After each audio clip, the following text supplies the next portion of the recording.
월장한다라는 게 저런 것 같습니다. 아이고, 우리 청송교회에 진짜 보배 같은 형제가 있어서 감사드립니다.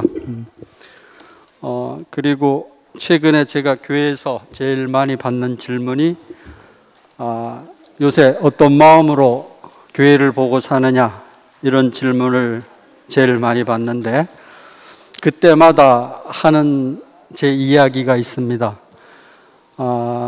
이열래 목사님이 십자가에 달려서 내려오지 못한 그 예수를 각자 누구누구 하나도 빠짐없이 자기화, 우리식으로 표현하면 레마화 과정을 겪고 있기 때문에 이런 소리도 나고 저런 소리도 나고 서로 부딪히는 그런 현상들도 생기는데, 결국 이게 교회가 살아있다는 증거 아니냐, 이렇게 얘기를 하고 지나갑니다.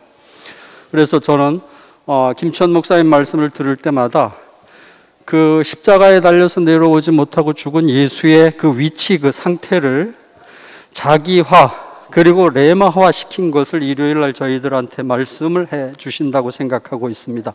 그래서 오늘은 에베소서를 어떻게 자기화된 말씀으로 십자가에 달려서 내려오지 못하고 죽은 예수를 자기의 언어로 말씀하실지 우리가 귀를 열고 깊이 정확하게 들었으면 좋겠다 하는 생각을 하고 있습니다.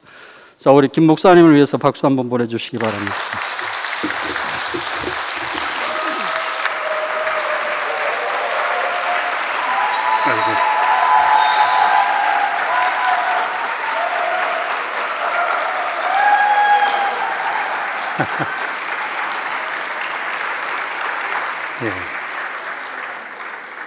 예. 안 하던 일을 하면 좀 당혹스럽습니다.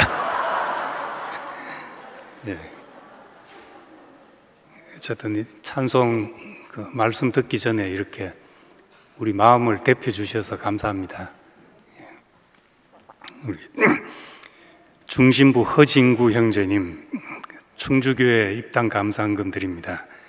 충주에서 40여 년 전 이열래 목사님을 통해 시작된 복음이 40여 년이 지난 지금 충주교회를 통해 한 사람 한 사람에게 온전히 전파되기를 간절히 기도드립니다. 이거 교회, 충주교회하고 그 시기적으로 멀리 떨어져서 우리 온 형제인데, 그 시작을 감사하는 마음으로 이렇게 충주교회 감사헌금 드렸습니다. 40년 전이라 했는데 이제 40년 전 말한 지가 오래된 것 같아요. 충주는 50년 된 것 같습니다. 아마 73년도 목사님이 가신 걸로 알고 있는데 벌써 반세기가 흘렀습니다. 우리 반세기를 함께 이렇게 같이 산 형제들 너무 귀하게 생각됩니다. 우리 배진아 자매님 4월 11초 드립니다. 그 인생의 위치 안에서 교회 생활과 사회생활 모두 평탄케 하심을 감사드립니다. 나날이 사람에게 두신 구별된 위임이 감사합니다. 모든 사람들에게 열려있는 생명의 노선 안에서 하루하루를 살게 하심이 은혜입니다. 예. 감사합니다.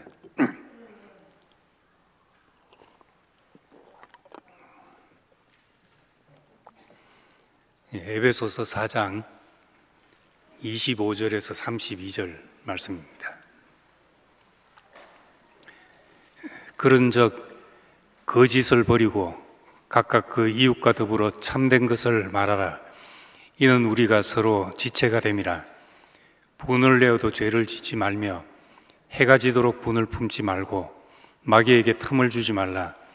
도적질하는 자는 다시 도적질하지 말고 돌이켜 가난한 자에게 구제할 수 있도록 자기 손으로 수고하여 선한 일을 하라.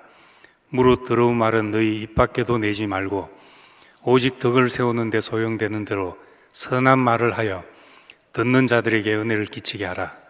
하나님의 성령을 근심하게 하지 말라. 그 안에서 너희가 구원의 날까지 인치심을 받았느니라. 너희는 모든 악독과 노함과 분냉과 떠드는 것과 비방하는 것을 모든 악의와 함께 버리고 서로 친절하게 하며 불쌍히 여기며 서로 용서하기를 하나님이 그리스도 안에서 너희를 용서하심과 같이 하라. 아멘. 예. 에베소서 4장부터는 교회 생활, 그 삶에 대해서 이야기를 하고 있습니다. 이 생명과 삶, 생명은 보이지 않는 것이고 삶은 우리에게 보이도록 나타난 것입니다. 그런데 이 생명과 삶이 다르지 않고 그 하나입니다. 그 생명이기 때문에 그 삶이 나오는 것입니다. 우리 복음서는 예수님의 삶을 증거하고 있습니다. 예수님이 뭘 하셨고 무슨 말씀을 하셨고 어디를 가셔서 누구를 만났고 하는 삶을 증거를 하는데 삶을 얘기함으로써 예수의 생명을 증거하고 있습니다. 아, 이런 생명이셨구나 하는 것을 예수의 삶을 보면서 우리가 생명을 발견하게 됩니다.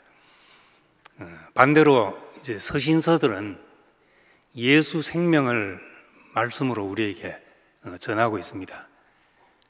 그 예수 생명을 받았으면 우리에게 이런 삶이 나타나게 된다는 삶을 이어서 이야기를 하고 있습니다. 이것이 이제 다른 것이 아니고 뭐 삶을 이래라 저래라 한다고 해서 율법적인 것이 아니라 그 생명의 필연적인 결과를 우리에게 말해주고 있습니다. 하나님은 영이시니까 우리 생명을 아시고 우리 생명을 보십니다. 우리가 아무리 포도를 달고 있어도 우리 자체가 가시나무 같으면은 하나님은 가시나무로 보신다는 겁니다. 그렇지만 사람은 생명을 볼 수가 없습니다.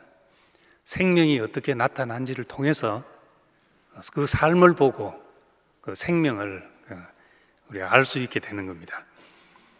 사람은 하나님은 중심을 보시지만 사람은 외모를 본다. 이건 뭐 사람이 잘못하고 있다는 말이 아닙니다. 사람은 어쩔 수 없이 나타난 것밖에 볼 수가 없고 나타나야 알게 되죠. 그래서 하나님이 왜 가인의 제사를 받지 않으셨는가? 가인을 아셨기 때문입니다. 뭘 하기 전에 가인이라는 사람을 아셨죠.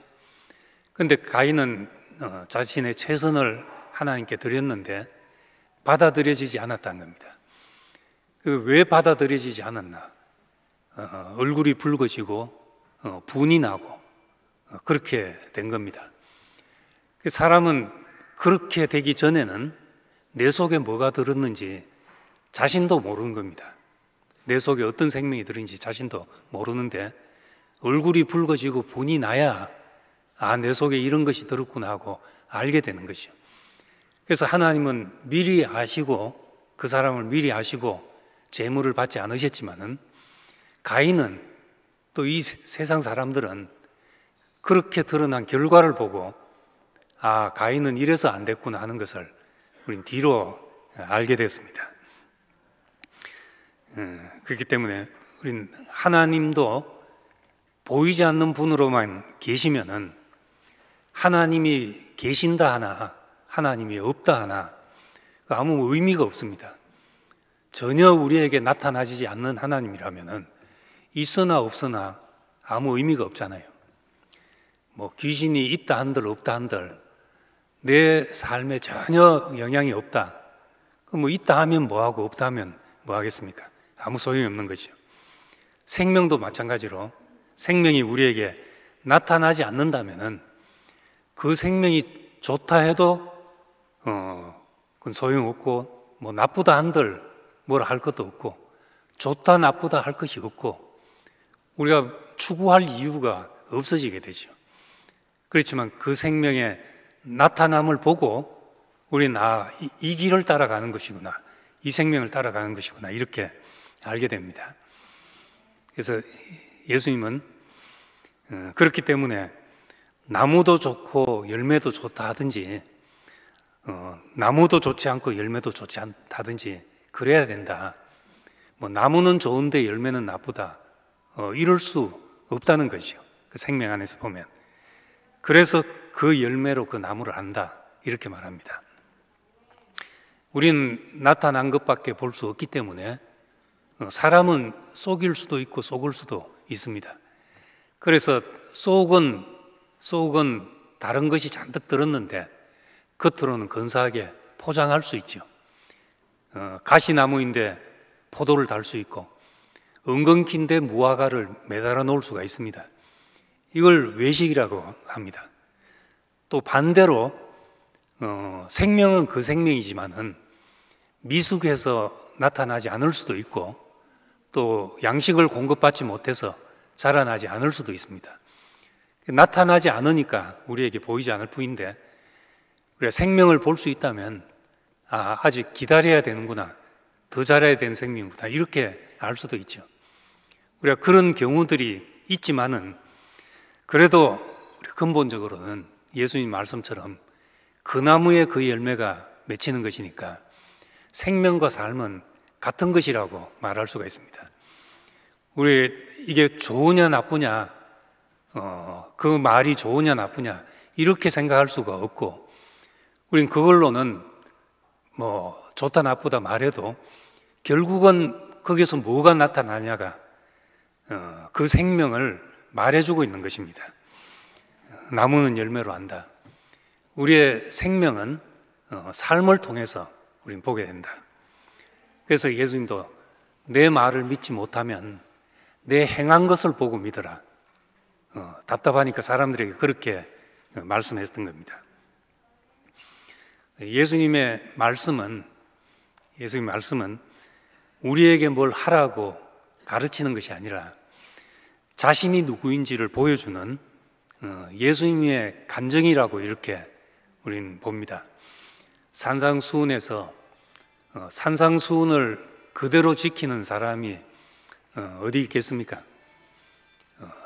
제가 전에 메노나이트 교회 거기 공부하러 들어가신 목사님을 만나가지고 얘기를 하는데, 그 교회의 그 이상이 뭐냐, 뭘 추구하냐 하니까 산상수훈 같은 교회를 세우려고 한다. 산상수훈 같은 교회가 목표다. 오리를 가자거든 심리를 동행하고, 겉옷을 달라면 속옷을 벗어주고, 미워하는 마음조차도, 음욕을 품는 마음조차도 우리가 다 내려놓고 하나님 앞에 정결하게 사는 걸 목표로 한다. 그게 참 너무 귀한 목표고, 또 우리가 그걸 뭐라 할 수도 없고, 우리가 된다 안 된다 할 수 있는 문제는 아니죠. 그런 이상을 가지고 사는 거는 귀하다고 우리가 봐야 되죠. 그렇지만 우리가 실제로 그렇게 살려고 해볼 때 과연 우리가 그렇게 되더냐, 미워하지 않고, 미워하는 자마다 이미 살인한 것이다. 음욕을 품는 것마다 이미 간음한 것이다. 그럼 누가 살인하지 않았으며 누가 음욕을 품지 않겠냐는 것이요. 겉옷을 달라면 속옷도 벗어주고 이럴 수 있는 사람이 있을지는 모르죠. 그런데 우리가 누가 자기 것이 아깝지 않은 사람이 있겠습니까? 그래서 그 말 끝에 가면은 마태복음 5장 마지막 절에 가면 하늘에 계신 너희 아버지의 온전하심처럼 너희도 온전하라 하면 다 뒤로 나자빠질 수밖에 없습니다. 우리는 안 되는군요. 그렇게 말할 수밖에 없는데 왜 우리가 안 되는 것을 말하고 있는가? 그건 예수님이 우리 보고 이렇게 살아라는 말보다 자기 생명의 간증이죠. 우린 거기서 우리와 다른 생명을 보게 되는 겁니다. 내 생명으로는 도저히 살 수 없는 그 어떤 다른 생명을 보게 되기 때문에 나로서 끝나고 이분으로서 다시 나야 되는구나 하는 것을 발견하게 되는 것입니다. 바울의 말씀도 마찬가지죠. 바울의 말, 오늘 에베소 4장 전체가 다 마찬가지지만 그냥 읽으면 다 좋은 말이죠. 어떻게 이렇게 살 수 있냐 하면 우리는 또 의문표를 붙일 수밖에 없지만은, 우리는 이 바울의 말씀도 우리에게 뭘 명령하고 지시하는 말이라기보다 구속받은 인간의 상태를 묘사하고 있는 그런 말씀으로 보는 것이 타당하죠. 참된 것을 말하고 분을 품지 말고 도둑질하지 말고 뭐 이런 많은 말이 왜 필요한가? 왜 필요한가? 그건 시시콜콜 이렇게 살아라는 말보다 구속된 인간은 필연적으로 이런 모습으로 나타날 수밖에 없다는 겁니다. 우리가 구속된 사람, 예수 안에서 내가 누구인지를 발견하고 내 본래의 위치를 되찾아서 하나님의 목적으로 회복된 사람, 하나님과 연합할 수 있는 자리로 우리가 되돌려진 그 사람은 하나님과 연결이 되는 사람이니까, 하나님과 연합이 되는 사람이니까 이 사람은 성질상 누구와 연합할 수 있는 성질을 가지게 된다는 겁니다. 그래서 빈 밭인 것처럼 씨를 받게 되고, 빈 그릇인 것처럼 내용물을 받게 되고, 또 깊이 잠든 아담처럼 배필을 만나게 되고, 이런 일이 생겨나게 되는 거죠. 예수의 구속 안에서 보니까 구속 안에 있는 사람들이 다 뭘 하라는 것이 아니라 그 성질이 연결되고 결합되더라는 것이죠. 연결되고 결합돼서 둘이 합하여 한 세 사람이 나오는 것을 보게 된 것입니다. 바울은 이걸 보고 이것이 비밀의 경륜이었구나.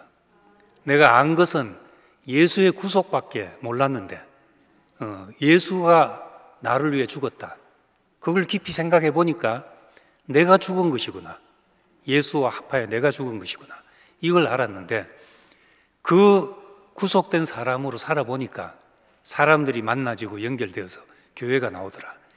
그래서 하나님의 비밀은 교회였구나.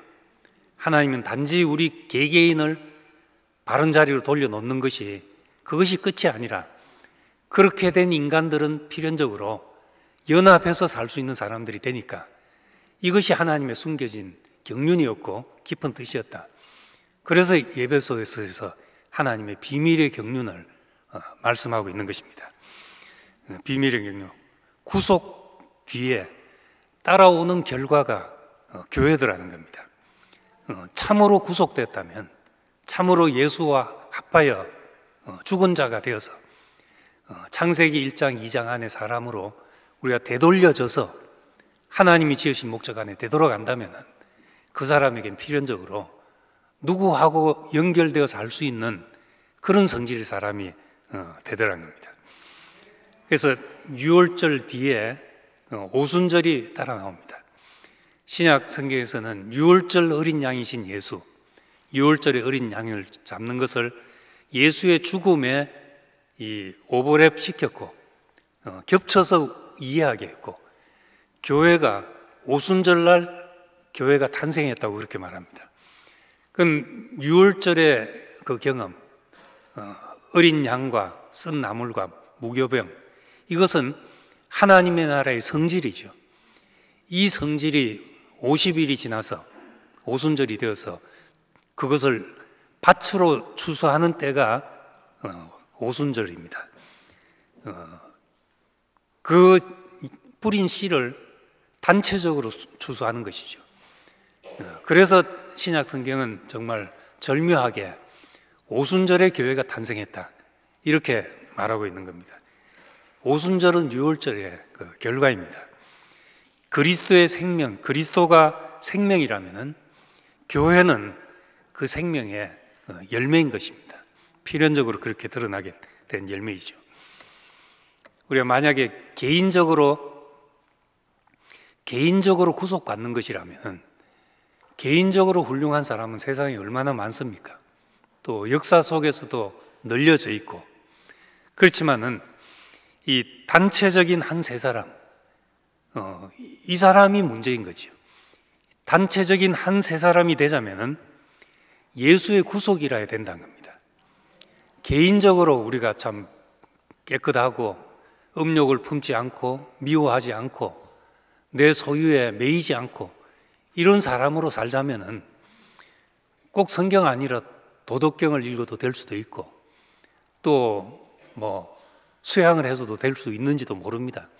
그렇지만은 이 단체적인 한 세 사람, 하나님의 목표인 우리가 하나님이 통치하는 한 사회를 통해서 하나님이 드러나자면은 예수의 구속이 아니면 안 되는 이유가 거기에 있다는 겁니다. 그래서 뭐 같이 살지 못하면은 다 헛일이다. 목사님 그렇게 말씀하셨다는데, 같이 살 수 있는 사람이 되었다는 것이 구속의 결과지요. 이 결과가 없으면 우린 구속이 검증될 자리가 없다는 겁니다. 정말 예수 때문에 그 사람이 그렇게 된 것인가, 아니면 사람이 좋아서 그렇게 된 것인지 구별할 수가 없지요. 우리 교회로 드러난 걸 통해서, 그걸 통해서 이건 예수의 구속이 아니면 안 되는 일이구나 하는 것을 우리가 알게 되는 겁니다. 하나님과 연합한 사람, 이 사람은 사람과 연합을 통해서 또 드러나게 돼 있죠. 하나님과 사귐이 있다면 형제와 사귐이 있는 것이 당연하지 않냐. 그것이 요한 1서의 말씀입니다. 하나님을 사랑한다 하면서 형제가 뭐 하찮게 여겨진다, 그건 거짓말이라는 거죠. 하나님을 사랑한다면 보이는 형제를 사랑하게 된다. 그 생명과 삶의 결과가 그렇게 성질이 같은 것이 아니냐 하는 것을 요한 1서에서도 말씀하고 있습니다. 그렇기 때문에 우리는 한 세 사람이라는 것이, 이것이 하나님의 목표이기 때문에 성령의 하나 되게 하심을 우리가 힘써 지키고 세 사람을 잇고 오늘 그리스도 안에서 서로 용납이 되어서 사는 것, 그래야지 이제 교회 인간으로서 우리가 합당한 삶을 살게 된다는 말씀을 하고 있습니다. 여기 이제 많은 말을 하고 있는데, 마귀에게 틈을 주지 말라 하는 말과 그리고 하나님의 성령을 근심하게 하지 말라, 이 두 말이 있습니다. 마귀에게 틈을 주지 않는다. 마귀에게 틈을 주지 않는다는 것은 관계에 틈을 주지 않는 것을 말합니다.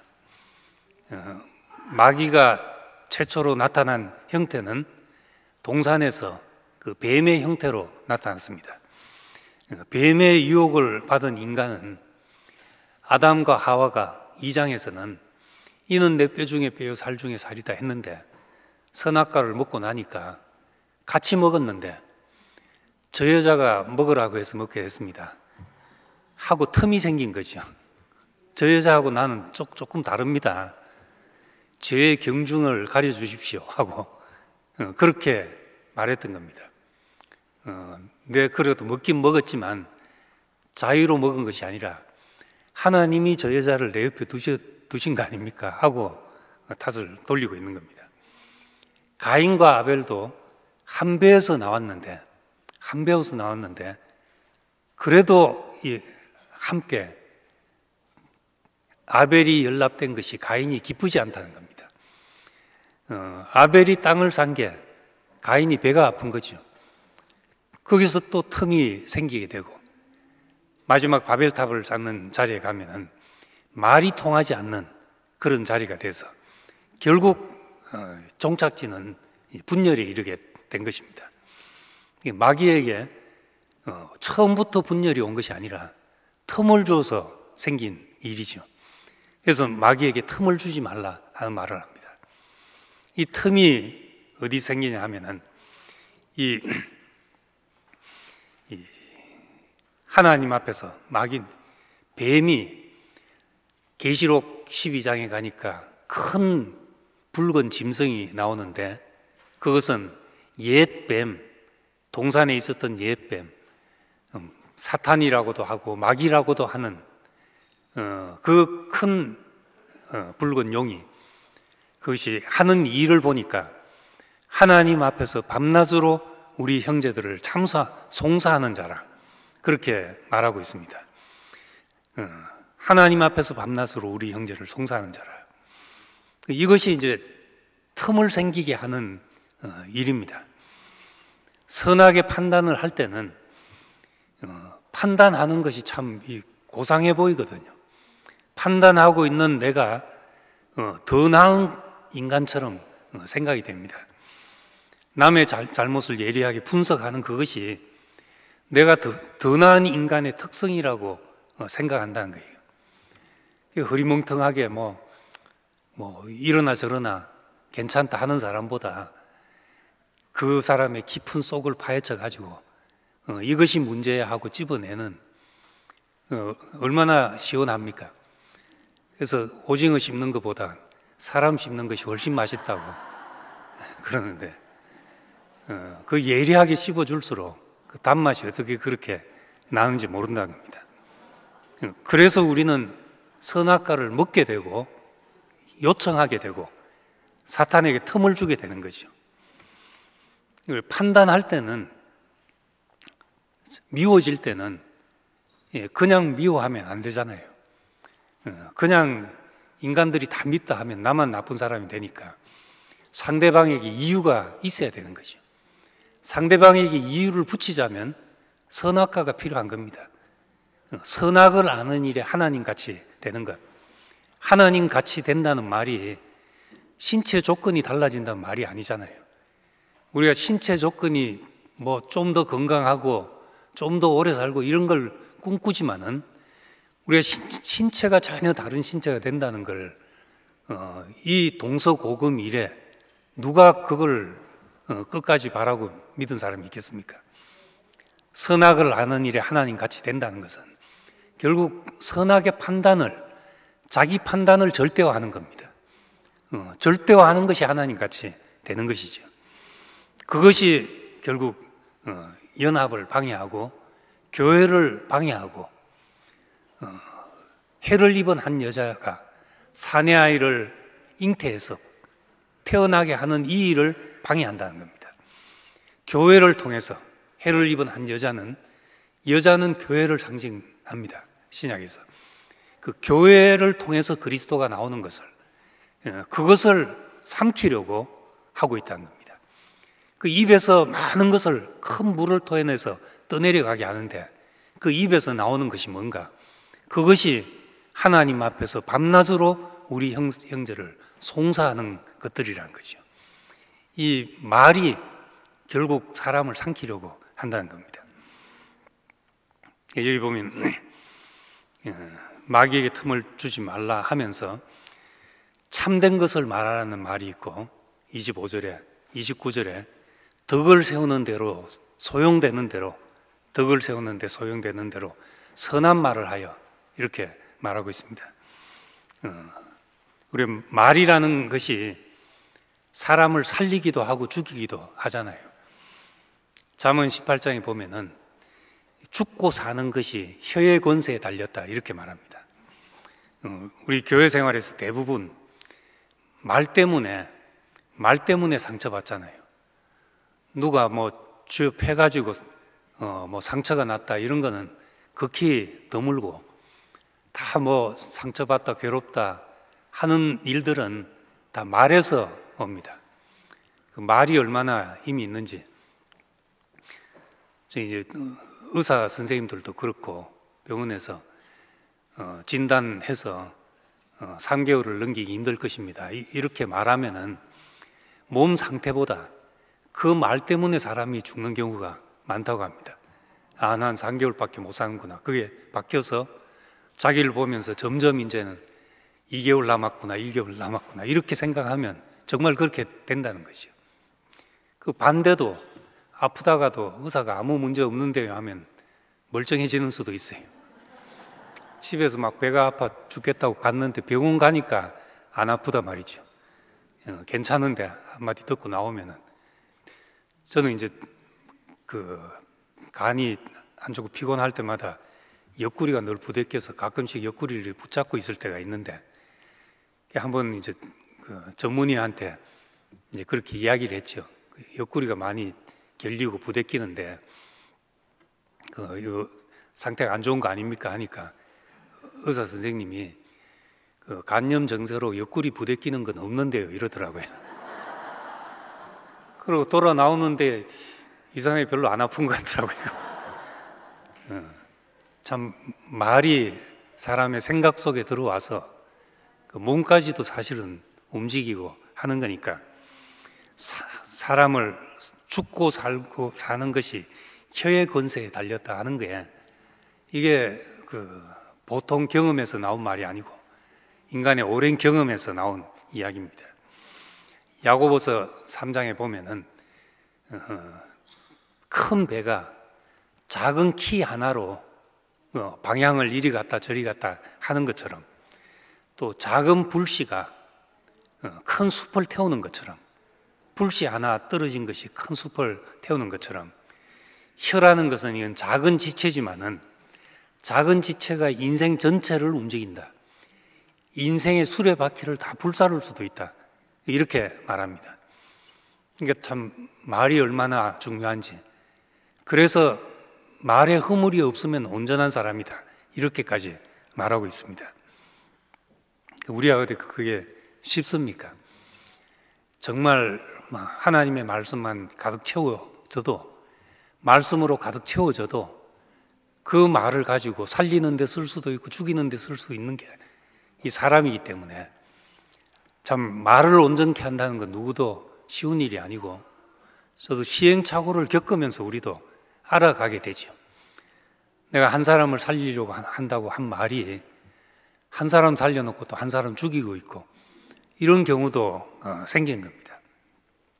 그래서 여기서 그러므로 참된 것을 말하라, 참된 것을 말하라 그렇게 말합니다.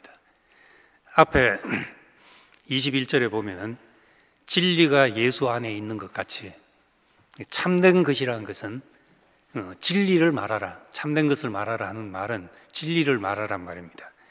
진리가 예수 안에 있는 것 같이 이렇게 말했으니까 우린 예수 안에 있는 그것을 말하는 것이죠. 다시 말해서 예수의 죽음을 내놓고 교통하는 것, 이것이 우리가 참된 것을 말하는 겁니다. 십자가에서 끝난 한 사람을 보고 거기서 내 것이라 할 것이 아무것도 없는 이 사람을 아는 것이 우리의 진실이잖아요. 내 진실을 아는 거잖아요. 그 아무것도 아닌 그 사람을 내놓고 교통하면은 참된 것을 말하는 것이고 그것이 교통을 온전하게 하는 것이 되는 겁니다. 그 사람으로 우리가 교통하고 살면 내가 잃을 것도 없고 분낼 것도 없고 또 다툴 일도 없어지죠. 아무것도 아닌 그 사람으로 산다면은 우리가 뭘 주장할 것이 있고 뭘 다툴 것이 있겠냐는 겁니다. 이 분을 내어도 죄를 짓지 말며 해가 지도록 분을 품지 말고, 이건 좀 그래도 여지를 줘서 한 말이죠. 분을 내지 마라 이렇게 하면 걸릴 사람들이 많으니까 나더라도 그 품고 있지 마라 그렇게 말하고 있습니다. 해가 지도록 품지 마라. 해가 진다는 게 뭐 그냥 하루 넘기지 마라 이런 뜻도 되겠지만은 지금 에베소서 이 4장 5장을 보면은 5장에 가면 그 그리스도께서 우리에게 비치신다. 우리가 빛 가운데서 행하면은 어둠의 일을 책망하게 되고 벗게 된다. 그리스도께서 우리가 비친다. 그리스도가 우리의 빛이다 하는 얘기를 하고 있는 걸로 이 맥락에서 보면은 해가 지도록 분을 품지 말라는 말은 우리에게서 그리스도가 사라지도록 분을 품지 말라. 분을 품다 보면은 본질이 사라지게 되는 거죠. 왜 내가 그러고 있는가를 그걸 잊어버리게 된다는 겁니다. 우린 예수의 죽으심을 전하기 위해서 부름받은 사람들입니다. 그가 하나님 앞에 우리를 원래 자리로 되돌리기 위해서 모든 만들어진 것이 끝나고 아무것도 아닌 하나님이 마음대로 하실 수 있는 그 사람으로 되돌리기 위해서 우리를 부르신 것이죠. 그 죽으심이 기념되게 하기 위해서 우리는 함께 떡을 떼고 교통을 하고 모이는 겁니다. 그런데 그 그리스도가 사라지도록 우리가 뭘 한다면은 본질을 잃어버린 것이 된다는 겁니다. 그래서 이 그리스도가 사라지도록까지 우리가 할 일은 아무것도 없다는 겁니다. 또 선한 말을 하라. 28절에 보면 도적질하는 자는 다시 도적질하지 말고 돌이켜 가난한 자에게 구제할 수 있도록 자기 손으로 수고하여 선한 일을 하라. 이건 제가 뭐 설명 안 해도 우리 유시영 형님이 있으니까 유시영 형님을 보면 그대로입니다. 도적질하는 자는 다시 도적질하지 않고 자기 손으로 수고하여 많은 사람을 구제하고 살게 하고, 그래서 우리가 이 본이 있으니까 넘어가겠습니다. 29절에 보면 더러운 말은 입 밖에도 내지 말고 오직 덕을 세우는데 소용대로 선한 말을 하여 듣는 자에게 은혜를 끼치게 하라.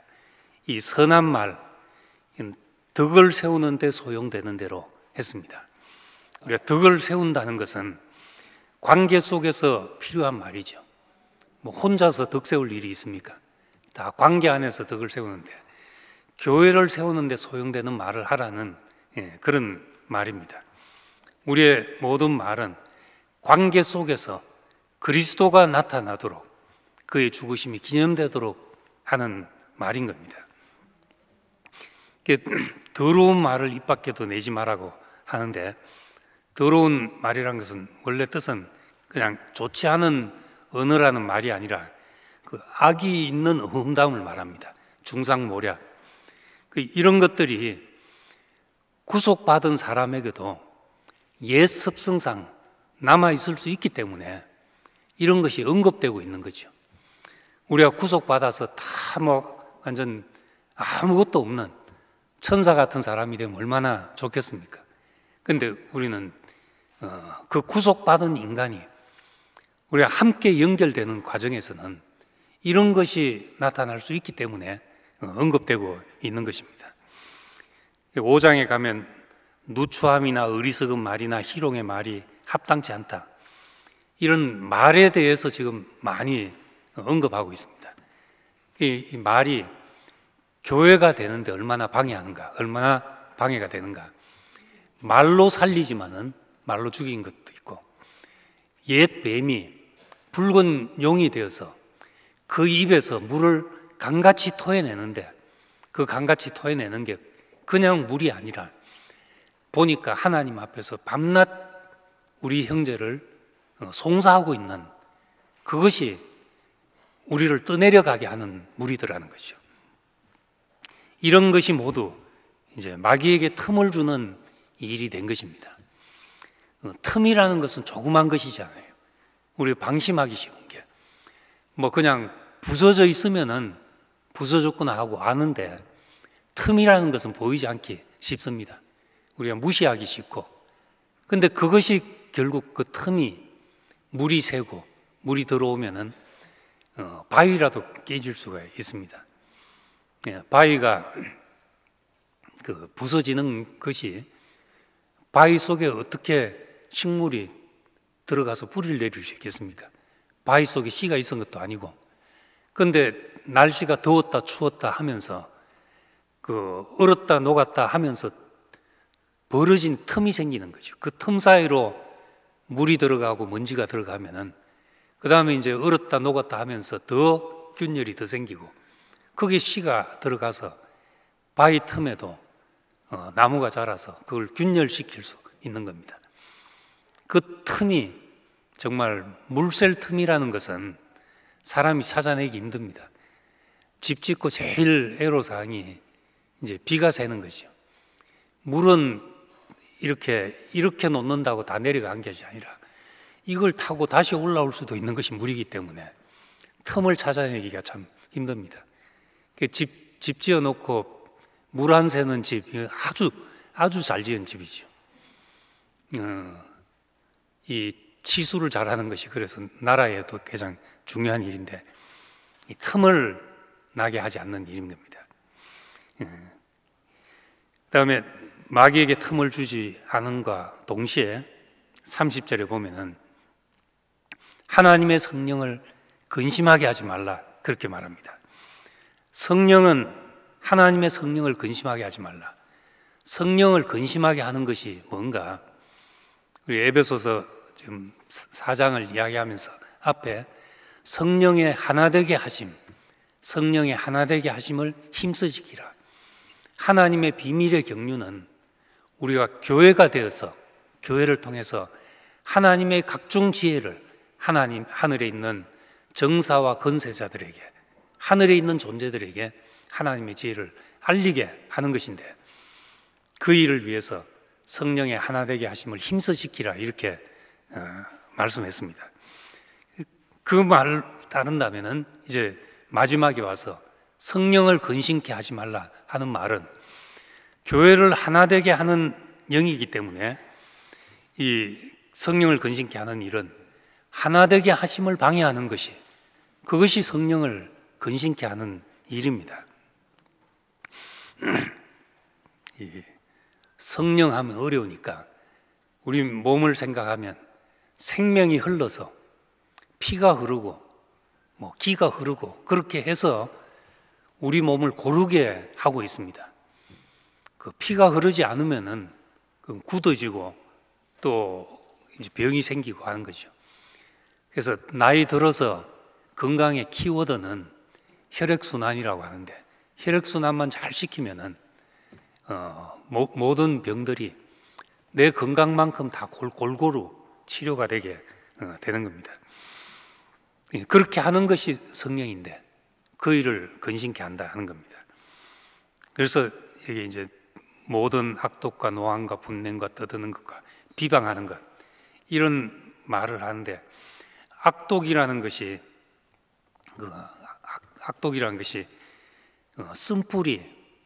쓴뿌리라는 히브리서의 말과 같은 단어를 쓰고 있습니다. 이 쓴뿌리라는 것은 쓴 것이 남아있는 걸 말하잖아요. 쓴 어떤 경험이 지나갔는데 내 속에 그것이 계속 남아있는 것을 말합니다. 예. 쉽게 말하면 이제 뒤끝이죠, 뒤끝. 앙심 품는 것, 쓰라린 정오, 일은 다 지나갔지만 내 속에 남아있는 것, 이걸 쓴뿌리라고 하는데, 이걸 여기서 이제 그 단어를 악독이라는 말로 그렇게 하고 있습니다. 이 독이라는 것이, 사람이 동산에서 뱀의 유혹을 받았다, 다른 말로 하면 뱀에게 물린 거잖아요. 뱀에게. 그래서 뱀의 독이 사람에게 퍼진 것입니다. 그것이 선악과의 독이죠. 광야에서는 불뱀에 물렸다고 했습니다. 원망하고 하다가 불평하다가 불뱀에 물렸습니다. 그건 뱀의 독, 그것은 원망과 불평과 같은 것이라는 것이죠. 이렇게 비유는 어떤 의미와 그림을 겹쳐 보이게 해서 우리로 하여금 알게 하는 겁니다. 우리가 판단하고 저건 안 돼, 저거는 뭐 틀렸어 하는 그것이 동산의 뱀의 독이었고, 그래서 내 속에서 나오는 원망과 불평과 저주와 이런 것이 다 광야의 불뱀 물린 것과 같은 겁니다. 그래서 우리는 그 물린 채로 살아가는 거죠. 그 독을 가지고 살아가는데, 이 동물의 독은 다 생명체의 독은 다 자기를 보호하기 위해서 있는 겁니다. 뱀의 독도 마찬가지지만은 뭐 심지어는 스컹크의 그 독한 냄새도 다 자기를 보호하기 위해서 있는 거죠. 씨에는 좋은 성분도 있지만 독성도 함께 있는데 씨를 함부로 먹지 못하도록 보호하고 있는 겁니다. 우리가 우리를 지키려는 성향이 강할수록 우리도 독을 많이 가지고 있을 수밖에 없는 겁니다. 그런데 정말 십자가 안에서 내 인생은 내 것이 아니구나 하는 것만 알아도, 내가 나를 지킬 것이 아무것도 없다는 것만 우리가 알게 돼도 독을 가질 필요가 없는 거죠. 맡김받은 사람은 내가 독을 가지고 나를 지킬 필요가 없게 되는 겁니다. 그래서 우리는 연합할 수 있는 사람이 되고 벌거벗게 되고 나를 노출할 수 있게 되는 거죠. 우리가 다 독성을 어느 정도 머금고 있다면은 어떻게 우리가 다 노출하겠습니까? 내 이 얘기를 다 하면은 판단받을 것이 뻔하다. 저 사람들이 나를 뭐라 할지. 그렇게 생각되면 우린 벗을 수 없게 되죠. 근데 우리가 서로 느낌적으로 독이 없는 사람들이구나. 장대에 달린 노뱀이구나. 이렇게 보여지면은 우린 그 앞에서 벌거벗어도 부끄러움이 없는 사람이 된다는 겁니다. 이 독이 있어서 우린 찌르는 습성을 갖게 된 거죠. 그래서 자기가 약할수록 더 이 찌르는 성질은 더 강하게 나타날 수 있는 겁니다. 강아지들이 겁이 많을수록 더 열심히 짖는다 그러잖아요. 큰 개들은 정말 자기가 싸우려고 하는 상황이 아니면은 잘 안 짖죠. 그럴 필요가 없다는 겁니다. 이게 다 생명이 마찬가지인데, 그래서 우리 장대에 달리신 노뱀이신 그리스도, 독이 없는 뱀이신 그리스도, 만들어 달았으니까 이건 독이 없잖아요. 우리는 그걸 독이 없는 것을 보면 우리가 독이 사라진다. 광야에서는 어떻게 그렇게 된지 우리는 잘 모릅니다. 설명할 길이 없고, 어떻게 뱀에게 물렸는데 뭘 쳐다보니까 그렇게 된지 우린 모르죠. 그렇지만 교회 생활 안에서 인격적으로는 다 그렇게 경험하게 됩니다. 독이 없는 사람을 보면 우리의 독이 다 사라지게 되는 거죠. 그래서 우리 예수의 죽음이 우리를 구속하게 되고 교회를 이루게 되고 하나 되게 만든다는 걸 보여주고 있습니다. 마지막 32절에 그러므로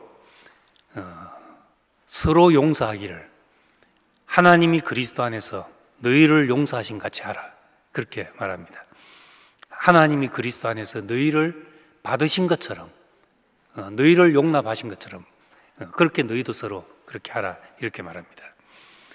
하나님은 위치를 이탈한 인간을 예수 안에서 우리를 받으셨습니다. 지나간 날을 우리에게 묻지 않으시고 허물을 묻지 않으시고, 전에는 하나님이 인간을 아담을 보시는 눈으로 봤었는데 아담 안에서 모든 인간을 봤습니다. 내가 직접 선악과를 따먹지 않았는데도 우린 다 선악과 먹은 인간이 되었습니다. 그런데 예수의 죽으심 안에서 하나님이 예수 안에서 우리를 받으셨다. 예수를 보시는 눈으로 우리를 보신다는 겁니다. 그것이 우리에게 구속이 된 것이죠. 하나님이 우리를 그렇게 보신 것이 구원이 된 것입니다. 우리 중에 누구도 한 사람 한 사람 놓고 보면 용서가 필요하지 않은 사람이 없습니다. 다 뭐 서로 파헤치기 시작하면 용서 없이 설 수 있는 사람이 어디 있습니까? 청문회장에 이 세상에 그래도 성공한 사람들을 국회 청문회에 세우고 장관 후보 뭐 하고 세우면 흠 없는 사람을 찾을 수가 없습니다. 뭐 우리가 그거 보고 저 인간 저거 이렇게 하지만은 뭐 우리 세운들 별 수 있겠습니까? 털면 다 그런 것이 나오는 게 인간이죠. 근데 우리가 이 모든 것이 하나님이 그리스도 안에서 우리를 용납하셨다는 이 사실을 가지고 우리가 만나게 되는 겁니다. 아담 안에 있었던 모든 것을 원인무효로 하고 그리스도 안에 있게 하셨는데, 그렇게 하신 우리 안에서 서로 용납함이 없다면은 이 구속의 복음은 모순에 빠질 수밖에 없는 거죠. 하나님이 우리를 구속하셨다. 우리를 예수 안에서 받으셨다. 그런데 우리가 서로 못 받는 사람으로 있다고 한다면은 복음이란 것이 증명되지 않는다는 겁니다. 복음이. 우리 안에 용서가 없다면 하나님은 다시 사탄의 송사를 받게 되는 거죠. 우리가 하는 송사는 결국 사탄이 했던 송사를 우리가 되풀이하고 있는 것이란 겁니다. 그래서 인간을 왜 저렇게 만들었습니까? 저 인간은 왜 저렇습니까? 이것이 요한계시록 12장에 나오는 옛뱀, 큰 용, 그것이 하고 있는 일이었던 거죠. 결국 안 되지 않습니까? 이런 말을 하고 있다는 겁니다. 그런데 우리가 하나님의 경륜 안에서 보면은 길게 보면 우리는 다 필요치 않은 것이 없었다는 겁니다. 길게 보니까 요셉을 죽이려 했던 형들까지도 하나님에게 쓰였다. 만민의 생명을 구원하기 위해서, 오늘날 많은 사람의 생명을 구원하기 위해서 하나님이 그렇게 그것을 선으로 바꾸셨습니다. 우리에게 있는 것을 하나님이 선으로 바꿀 수 있다. 이것이 우리 믿음이잖아요. 그것이 우리가 그걸 믿고 우리가 그리스도께 우리 인생이 맡겨진 바 된 것입니다. 내 인생의 허물과 내 인생의 약함과 부끄러움과 모든 것을 하나님이 선으로 바꾸실 수 있다. 그래서 우리는 기다리게 되고 저것이 무엇이 되는지를 내가 최종적인 판단을 내리지 않고 지켜보게 된다는 겁니다. 이것이 하나님께서 그리스도 안에서 너희를 용서하신 것 같이 우리가 서로 그렇게 용납하고 받으면서 사는 이유가 된다는 겁니다. 그래서 그렇게 되자면 우리가 죽고 다시 난 자리가 어딘지를 깊이 기억함이 필요합니다. 우리의 위치가 회복되어 하나님 앞에 올 때, 그때 우리는 내 의라는 것이 전혀 작용하지 않았습니다. 내가 그래도 하나님을 찾고 있어서, 내가 순수해서, 내가 갈망이 커서 이렇게 말할 수 없는 것이, 이 세상에 보면 아직도 종교에 매여 있고 또 정말 길을 찾지 못하면서도 정말 순수하게 뭔가를 찾고 갈구하고 갈망이 크고 하나님을 추구하는 사람들도 세상에 널려져 있습니다. 그럼에도 불구하고 길을 찾지 못한 사람이 있으니까 내가 이래서 하나님이 부르셨을 것이다 하는 생각을 우린 가질 수가 없는 거죠. 나한테는 이유가 없고 우리 의를 전혀 가질 수 없기 때문에 우린 그저 하나님 앞에 예수님 말씀처럼 1만 달란트 빚진 자로 있을 수밖에 없습니다. 우린 다 그렇게 빚진 자죠. 1만 달란트 빚졌다는 것은 평생 못 갚는 빚이라는 말입니다. 그런데 우리가 그런 사람이 100데나리온 자기한테 빚진 자를 앞에 세워놓고 내라, 그거 갚아내라 하면서 빼털고 때리고 가두고 이랬다면 이게 1만 달란트 탕감해 준 분이 볼 때 용납이 되겠냐 하는 거죠. 거꾸로. 이 달란트와 데나리온만 해도 그것이 6,000배의 차이가 나는 것입니다. 한 데나리온이 하루 품삯이라니까 6,000배 차이가 나는 것인데, 그러니까 한 18년 일해야지 되는 건데, 그것이 만 달란트와 100데나리오니까 이건 계산하라는 말이 아니라 측량할 수 없다는 말이죠. 우리는 평생 못 갚을 빚을 지고 이 구속의 은혜를 누리는 사람으로 우리가 그렇게 살아야 될 사람이죠. 그런데 우리가 우리에게 죄 지은 자를 용서해 준 같이 하는 예수님의 말씀은 그건 100달란트 안 되는 문제라는 거죠. 크게 말해서 100달란트의 문제죠. 그러니까 우리가 우리에게 죄 지은 자를 사해 준 같이 우리 죄를 사해 주옵시고, 우리가 그래야지 할 말이 생기는 거란 겁니다. 사탄의 송사를 막아설 수가 있고 그렇게 된다는 말입니다. 우리는 그런 10,000달란트를 탕감해 주는 분이 없었다면은 우리는 지금도 옛사람으로 머물러서 살 수밖에 없었을 텐데, 우리가 그걸 생각한다면 우리 중에 누구도 남을 판단하고 정죄할 자격이 있는 사람은 아무도 없다. 이건 뭐 설명할 필요가 없는 일이고, 누구도 용서 없이 이 자리에 있는 사람은 아무도 없다 하는 것을 다 고백하게 됩니다. 그래서 우리는 매일 내가 은혜가 필요한 사람으로 오늘도 있는 거지요. 나는 이제 다 됐다 할 수 있는 사람이 누가 있겠습니까? 어제까지 나는 그런 사람이었다 할지라도 오늘도 내가 육신을 가지고 살아가는 한 육체의 욕구를 가지고 그 정욕을 가지고 사는 한 우리는 오늘도 은혜가 필요한 사람으로 사는 것이죠. 오늘도 은혜를 구하지 않으면 안 되는 사람으로 살고 있다는 겁니다. 우리가 그런 사람으로 만나진다면 한 사람 한 사람 다 우리가 서로 용서하기를, 하나님이 그리스도 안에서 너희를 용서하신 것 같이 하라. 뭐 하나님이 우리에게 해주신 것, 뭐 10분의 1이라도 100분의 1이라도 뭐 1000분의 1이라도 그렇게만 해도 우리가 우리에게 죄 지은 자를 넉넉하게 받으면서 살 수 있는 사람이 된다는 겁니다.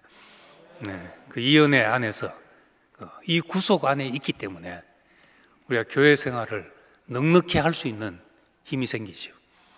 예, 우리의 부채로서, 탕감받은 부채로서 모든 것을 탕감하고 살아가는 사람으로 그렇게 살게 되기를 소망합니다. 기도하겠습니다.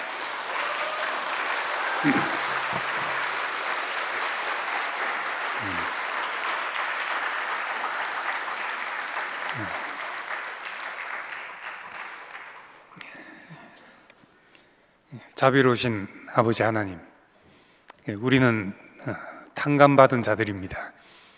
1만 달란트 탕감받고 우리의 일생 씻을 수 없는 허물까지라도 그리스도 안에서 다 덮여지고 예수로 살도록, 그리스도로 구속 안에 살도록 우리를 부르셨습니다. 우리에게 적은 것들을 늘 탕감하며 사는 사람들이 되게 하시고, 우리가 우리 죄를 사해 준 것 같이 우리 죄를 사하여 달라고 우리가 구할 수 있는 사람이 되게 하시기를 원합니다. 하나님이 우리를 그리스도 안에서 받으신 것처럼 우리가 서로 받아지고 덮어지고 넉넉하게 수용되어서 우리가 형제들을 통해서 드러나는 그리스도를 함께 풍성히 누리게 되기를 원합니다. 교회를 통해서 하나님의 각종 지혜가 드러나서 참으로 하늘에 있는 정사와 권세자들에게까지라도 우리를 통해서 나타나는 지혜를 보고 하나님을 찬송할 수 있게 되기를 원합니다. 예수님 이름으로 기도드립니다. 아멘.